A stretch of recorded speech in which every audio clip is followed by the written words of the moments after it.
আলাইকুম বন্ধুরা, আমি আবার ফিরে এসেছি আপনার সামনে আর এক রেসিপি নিয়ে। দেখতে থাকুন, আমার চ্যানেলে স্বাগত জানিয়ে আপনাদেরকে। আমি এক চিংড়ি মাছ নিয়েছি বন্ধুরা। এই যে চিংড়ি মাছগুলো এই ভালো করে ধুয়ে পরিষ্কার করে নিয়েছি। এই ম্যারিনেট করে ওর মধ্যে আমি আদা রসুনের পেস্ট দিয়েছি 1 চামচ, লবণ দিয়েছি স্বাদ অনুযায়ী, গোলমরিচ দিয়েছি 1 চামচ, দিয়ে ভালো করে ম্যারিনেট করে নেব। বন্ধুরা, আমার চ্যানেলে আসলে প্রথমে সাবস্ক্রাইবার করে বেল আইকনটা ক্লিক করবেন, তাতে নতুন নতুন রেসিপি সবার আগে আপনাদের কাছে পৌঁছে যাবে। এবার লেবুর রস দিয়ে দিলাম, দিয়ে আবার ভালো করে মাখিয়ে নেব। মাখিয়ে নিয়ে আমি 10 মিনিট রেস্টে রেখে দেব। 10 মিনিট পর ফিরে আসব। এর কর্নফ্লাওয়ার নিলাম, এবার ময়দা দেব। কর্নফ্লাওয়ার আর ময়দা দিয়ে হাফ মানে দিলাম, হাফ ময়দা হাফ কর্নফ্লাওয়ার দিয়ে লবণ দেবো, দিয়ে এবার ওর মধ্যে ধনেপাতা কুচি দিয়ে দিলাম, দিয়ে আমি মিশিয়ে নেব। নিয়ে অল্প পানি দিয়ে একটা ব্যাটার তৈরি করে নেব। ফেসবুকে যে বন্ধুরা দেখতেন পেজটা ফলো দিয়ে আমার পাশে থাকবেন, যাতে নতুন নতুন রেসিপি সবার আগে আপনার কাছে নোটিফিকেশান চলে যাবে। আজকে আমি চিংড়ি মাছের পকোড়া বানাবো।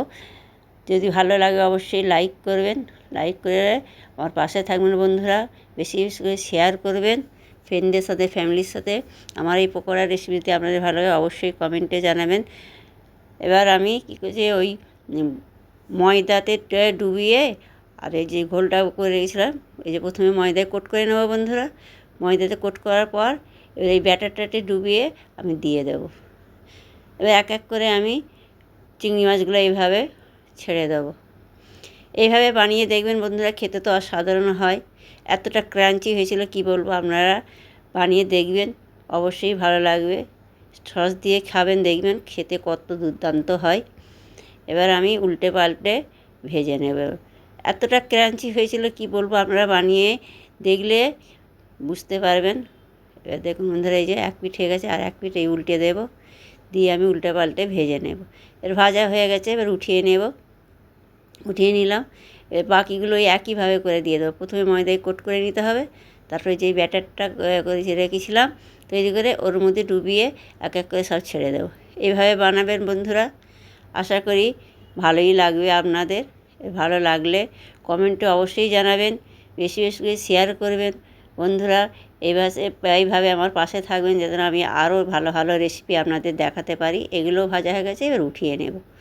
তেল ঝরে সব উঠিয়ে নিয়ে আপনাদের পরিবেশন করে দেখাচ্ছি। দেখুন বন্ধুরা, কতটা ইয়াম্মি হয়েছে, কতটা সুন্দর হয়েছে, আর খেতে এতটা টেস্টি হয়েছে কি বলবো। আপনারা বাইরে থেকে কিনে খাওয়াচ্ছে, বাড়িতে এইভাবে বানিয়ে দেখবেন। আমি যেইভাবে বানিয়েছি এইভাবে স্টেপ বাই স্টেপ দিয়ে বানিয়ে দেখবেন, অবশ্যই ভালো লাগবে।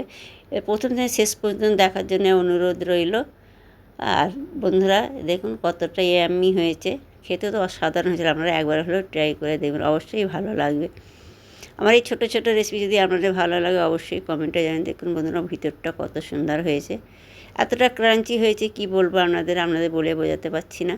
আপনারা একবার হলেও ট্রাই করবেন, এইভাবে আমার পাশে থাকবেন। আমার ছোটো ছোটো রেসিপি আপনাদের ভালো লাগলে অবশ্যই আপনারা আমার পাশে থাকবেন। আমি আরও ভালো ভালো রেসিপি দেখাতে পারি। আপনারা যে কমেন্ট করেন বন্ধুরা, কী বলবো, আপনারা কমেন্টে আমি খুব হ্যাপি। এভাবে কমেন্ট করতে থাকুন, শেয়ার করুন বেশি বেশি করে। এভাবে আমার পাশে থাকুন, যাতে আমি আমার চ্যানেলটাকে একটু বাড়াতে পারি। বন্ধুরা, আপনারা ভালো থাকবেন, সুস্থ থাকবেন। আল্লাহ হাফেজ।